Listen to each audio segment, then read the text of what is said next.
Thank you. Yeah. Empowered to empower. I'm sorry if what I'm saying now may sound quite common and already heard for some of you. One of the problems when we talk about digital stuff and education is that we are on many, many different levels, and it's kind of difficult to set a common level for everybody, so I'm trying. I want to tell my point from the beginning. I'm trying to help each one of us to ask each other, ask the youngsters some questions, possibly the right questions, on this digital domain that is nowadays part of everyday life, especially youngsters' everyday life, with the objective and the aim of starting some kind of ongoing conversation among us all to help give a contribution on this very relevant topic in youth work as well. I will start with this, so let me check also if this thing is working. Yes. This is something I hear a lot of times. Digital is the future. I basically think this is crap. I'm sorry, but let us say it in the proper way. It's not true, basically. What I do think is that digital is the present. No? It's been around for, well, since quite a while. It's all around us, at least in our Western world, which is always good to remember, which is not the world. But still, it's very much relevant in our everyday experience here, around here. And it's also relevant in terms of exclusion, meaning that it has an impact even to the people which are not experiencing it. Digital divide and these kind of topics are indeed relevant. So what we should do, which should be our role in digital youth work, maybe try to understand what's happening there, maybe what's happening also in the backstage, and trying to figure out what we can adopt from this world, what we can adapt from this world, and what maybe is better to refuse or at least handle with care in this domain. So let's go for a quick run of possible aspect, topic, fields to be taken into account when thinking about including something digital in your activities with youngsters. I'll start with this. I don't know if you know these guys. I'm interested in the numbers. These are 3 of the most relevant YouTubers in Europe, and I would say in the world. PewDiePie from Sweden, can you read the number? M is for million. 68 million followers. Jelly from Netherlands, 9.3 million followers. CutePie Marcia from Italy, 7.5 million followers. This is just to give you some insight on the scale. When we talk about digital, we're talking countries. 68 million people, it's my country, it's Italy, altogether, watching these guys' videos every day. And then we should wonder which kind of impact we have when maybe this guy, maybe not even willingly, slips on some racist joke, for instance.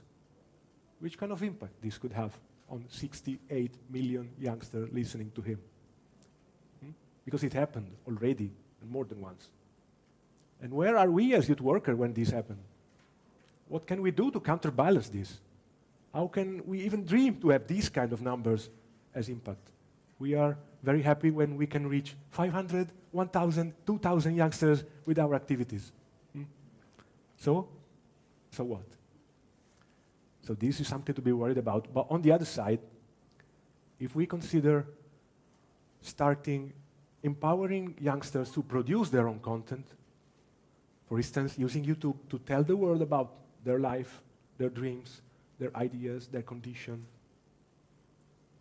Well, you can imagine how big set of competence would be at play in doing this, how many things we could use to empower them, and in how many different aspects we could empower them in doing this. This is some serious youth work to be done on this topic. But again, who is doing it? Are we really even considering being active on this? I'm afraid most of the time the answer of many of my colleagues would be, I don't know. I'm not expert. I don't know how to do it. So, yeah, we should really consider learning. Something more. Esports. I don't even know if you know the word. Esports meaning competition, tournaments made out of video games. Normally teams playing each other in video games. Is it even relevant to youth work? I don't know, but what I know is that probably your target groups, your youngsters, know things that you don't. For instance, they know about these guys here. This is Team OG, average age 25 years old, coming from all over Europe. They just won the International, which is the biggest tournament of esports in the world. It's based on the game Dota 2. Someone is nodding. Good. The prize they got for winning it was $11 million. Should I repeat it slowly? $11 million. So what may happen soon is that your youngsters will not come to you saying, I want to be next Cristiano Ronaldo. They may come to you saying, I want to be next Team OG. And once again, where are we when this is happening? What are we doing here? Isn't sports supposed to be not only about competition and money? It's also about competition and money, because this is really nothing different from professional sport, Olympic sports like tennis, boxing. So maybe next time the Olympic Committee will come up with a proposal to add esports to some next edition of the Games. You may not want to shake your head and laugh. You may want to consider, what are we talking about here? Esports in Europe are quite big. In Asian countries, they've gone wild since years already. We're talking millions of youngsters again. Are we considering using these in our youth clubs, for instance? Someone is already. It's happening already in Europe. Do we know anything about this? Can we name some activity that we can figure out to design using these as a tool? Also to tackle some problems that this thing would, of course, take together. How can you play video games for 10 hours without using some kind of stimulating substances? Can be caffeine or doping. What are we able to say about these topics? Scale, again. This is Hamburg last year, final of another tournament of Dota 2 called The Major. 2 teams playing each other for the final round. You see the scale. It's not our 500, 1,000, 2,000 youngsters. This is something we have to take into account every time we think about competing with digital. And once again, a lot of people think that digital domain, apps, platform, mobile devices and such are destroying the ability of reading and writing. So here's a story about youngsters writing thanks to digital tools. It's the story of this girl, Heather Lovier. She read a book called Harry Potter and the Philosopher's Stone. I guess you know about it. And when she was 13, 14, she came up with this idea. So Harry Potter is a school, Hogwarts school. So Hogwarts is a school, so it's supposed to have some kind of school newspaper. So let's make it. She opened up a website and she started acting as editor-in-chief of Hogwarts newspaper. And then she started receiving contribution for other fans from all over the world. And other fan fiction website popped up continuously. And the author of Harry Potter, J.K. Rowling, she was very supportive of this. But then the books turned into movies, and Warner Bros. Came, and they were not very supportive of this. So they started threatening kids 15 years old to be sued in tribunal and risking to pay fees of $100,000 million, $100,000 for copyright infringement. So what did she do? She started another website called, great naming here, Defense Against Dark Arts. And through this website, she started coordinating all the efforts to fight back. And, of course, they won. So, digital domain, empowering writing, and then turning into tools for activism, for standing up for your rights, for political participation in your communities. This is some story that you don't heard about that much, maybe. And we have more. This story, this fan fiction story, has been studied by James Paul Gee, which is a lecturer on the University of Wisconsin, USA, which is also the author of this book. We should learn about these kind of books.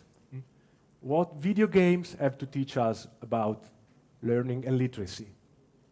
I guess we all are interested in learning and literacy.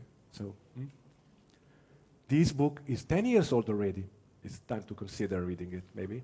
Together with this other one by Harry Jenkins, Convergence Culture, explaining why it is so relevant that all these kind of subcultures, comics, video games, fan fictions, websites, whatever, go together. Because they are building next generation culture system in which you're not passively getting content, but you are producing at least part of the content. And then there's this old copyright dispute, which is not being opened up now because we don't have time, but still it's there over our heads all the time. So, a lot of possible paths to follow. How do we learn? How do we learn to deal with this stuff? First thing I would say, my suggestions, look for the numbers. There are a lot of very good researches. This one, EU Kids Online, has been also developed in the frame of Erasmus Plus project. Look for the number, have an idea, check the data. And then, if you are more into non-formal education, of course you are, go for some training course. Advertisement here. This is DigiTap. It's TCA training course that I've been designing together with two colleagues named Rafaela Blasnik from Austria and Joanna Wronska from Poland, because this is not a male-dominated environment, so they could have been here in my site as well. We've been delivering this training course 3 times already. Next edition will be in Cyprus next spring, so feel free to apply if you need it. And also, again, advertisement. We are also looking for national agencies willing to support next upcoming editions. Okay, I said it. Also, more, we are in the tool fair, so there is a tool for that. For instance, this one, Brian the Onion. I will be presenting it tomorrow, so if you are interested, another chance to learn something about how to learn, how to deal with digital stuff.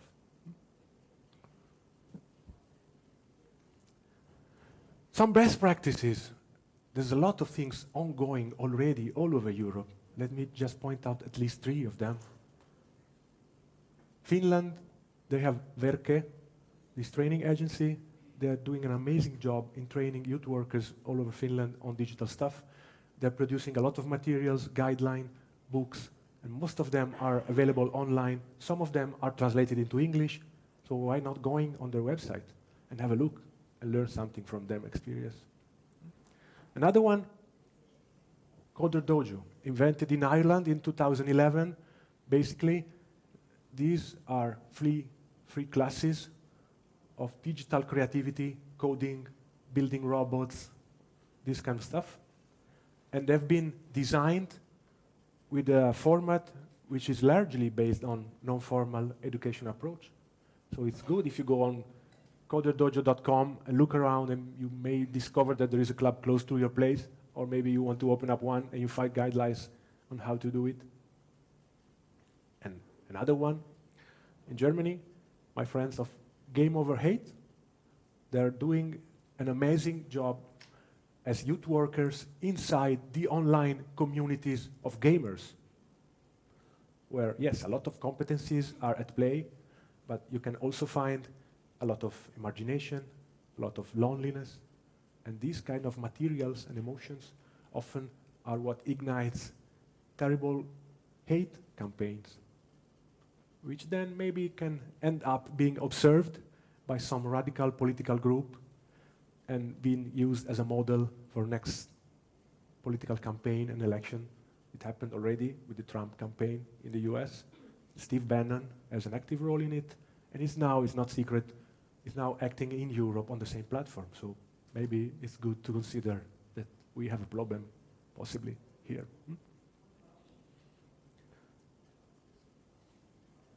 So, getting to the conclusion. I'm no expert, I have no clue. Well, these are some topics that you may wish to explore, and some ways to explore it in order to become more empowered. But then there is something else that I would really, really advise you to do, and this is my last and final request to you all. If you are not an expert, well, youngsters probably are. So why don't you ask them? Why don't we start to build up some kind of alliance here between youngsters, which are very able on the how-to, but often they don't have a clue on why. There is this story about digital natives, which is, again, crap. Nobody's born expert. That's my grandmother used to say it. Nobody's born expert. So youngsters may be faster learner than we are. They learn faster how to do things, how to push buttons to achieve results, okay? But we are the ones able to ask questions about the reason why you're doing that. What's behind it? And this is not relating to our technology abilities. This is related about we being adults in charge of educational roles. This is our job. This is how we do youth work, being there, asking the right question at the right moment. So if we start maybe working together on this alliance, getting empowered by youngsters on the how-to and empower them on the why, maybe something interesting, something new, something relevant can happen in youth work. That's it. Thank you.